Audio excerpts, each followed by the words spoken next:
This message is for Republican lawmakers.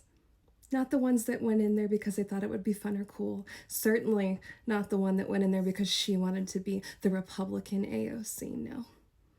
I'm talking to the men and women who chose this job because they wanted to save the world. Because this is your opportunity to do that.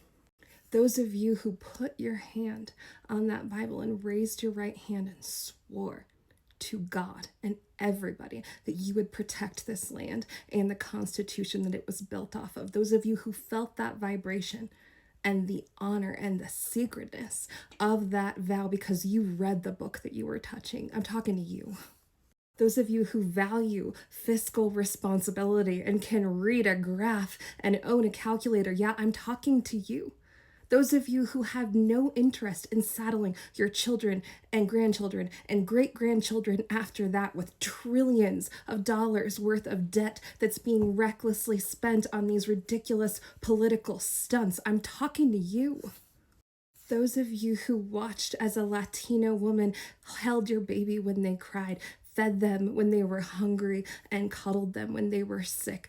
Those of you who saw how hardworking the men and women who come from Latin America really are. Those of you who are sitting on top of houses that were built by them. I'm talking to you.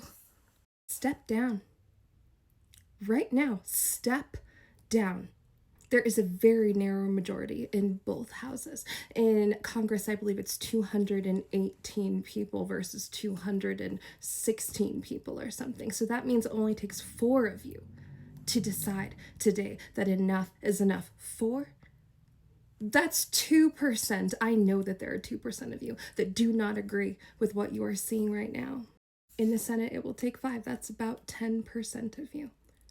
And I know that there's going to be people in my comments saying that you guys are all lost causes and there's no point, and all of you guys are signing on to this. You're all just as evil as he is. Are you going to prove them right? Because this could be stopped in a week if you decided to do the right thing. Because we know no matter what happens, as long as little Mikey is in there, nothing will change, nothing will go on. And we are going to continue to exist in a world without a real Congress as long as he's sitting there. Well, if you decide that you want to sit this one out, he's gone in a day. Those peaches can be thrown in a week, and you have some penance to do in that department. Because you know as well as I do that those peaches should have been thrown on January 7th.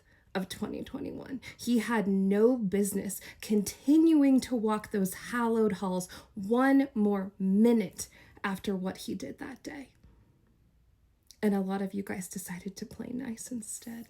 So if you feel that icky feeling in your stomach, that sick, putrid pit that you have right in between your rib cage, that pang of recognition as you watch people cheer on those same folks wearing masks and jeggings as they take over our most beautiful city. That pang of recognition because you know that those are the people that were calling for your head 5 years ago. Yeah, that guilt, that shame is not put there to hurt your feelings. It's your conscience. That is your spirit trying to tell you to do something else. I read a quote that said that there's only 2 people in this world whose opinion you should really care about. It's not your boss, it's not your friends, it's not your family. It's the 8-year-old version of you and the 80-year-old version of you. That 8-year-old version of you that was filled with wonder and excitement and wanted to save the world. The one with big buck teeth and silly, awkward, long limbs and floppy flipper feet. Yeah, that child wanted to grow up to change the world. And now, as we all get closer and closer every day to the twilight of our life, you will have to face the 80-year-old version of yourself that holds only memories. Someone that is looking back on every deed that they've ever done, wondering what they could have done better. Because the second you leave this place and you cross over to the other side, you will be met with every heart that you have broken. You will see every deed that you have ever done. And you will have to experience that pain without your ego shielding you, without the what ifs, without being able to blame anybody else for your actions. You're going to see that for yourself. And are you going to be proud? Or are you going to be horrified? So go home. Go to your mom's house, your auntie's house, whoever is holding your family albums right now. Take a look at that awkward kid with the missing front teeth and ask them, are you proud of me? Am I doing a good job? Do you think that this is what we should be doing? Would you want to be my friend? And if the answer is yes, well, then I guess keep doing what you're doing, but I'm willing to bet that it's not. Some of you don't even want that seat anyways. A lot of you aren't even going to run again the next time. What's another 18 months? Step down.